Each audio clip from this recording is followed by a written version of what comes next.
నారా లోకేష్‌కి సలహాలు ఇస్తున్న టీమ్ ఎవరో గాని మంచి టీమే దొరికింది ఆయనకి. ఆహ్, ఇమేజ్ బిల్డప్‌కి కరెక్ట్ అయినటువంటి స్ట్రాటజీలే పాటిస్తున్నారు. ఇప్పుడు ఎమ్మెల్యేలతో ఒక్కొక్క పార్లమెంటరీ నియోజకవర్గ పరిధిలో మీటింగులు ఏర్పాటు చేయడం ఒక ఎత్తు, అద్భుతమైనటువంటి ఆలోచన అది.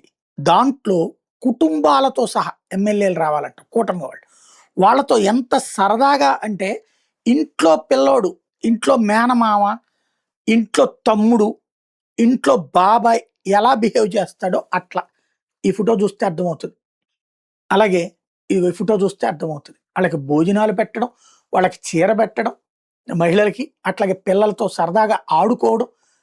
అయ్యన్న పాత్రుడు, సీఎం రమేష్ లాంటి వాళ్ళతో ఎంత సరదాగా ఇంట్లో ఫంక్షన్ లాగా.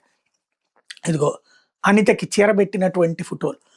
ఇకపోతే ఇదిగో సరదాగా ఇంట్లో తాతతో ఆడుకునేటటువంటి మనవడి తరహాలో. అయ్యన్న పాత్రుడితో సరదా ఎంజాయ్‌మెంట్ ఇయన్నీ చూస్తుంటే ఒక చక్కటి స్ట్రాటజీ. ఇంత చనువుగా ఉండేటటువంటి లోకేష్ నాయకుడవుతానంటే తెలుగుదేశంలో ఎవడొద్దంటాడు? తెలుగుదేశంలో ప్రాబ్లమ్ లేదు. కూటమిలో వాళ్ళు కూడా ఎవరు వద్దనరు. బీజేపీ వాళ్ళు గాని, జనసేనోళ్ళు గాని. That is Lokesh. అద్భుతమైన స్ట్రాటజీ.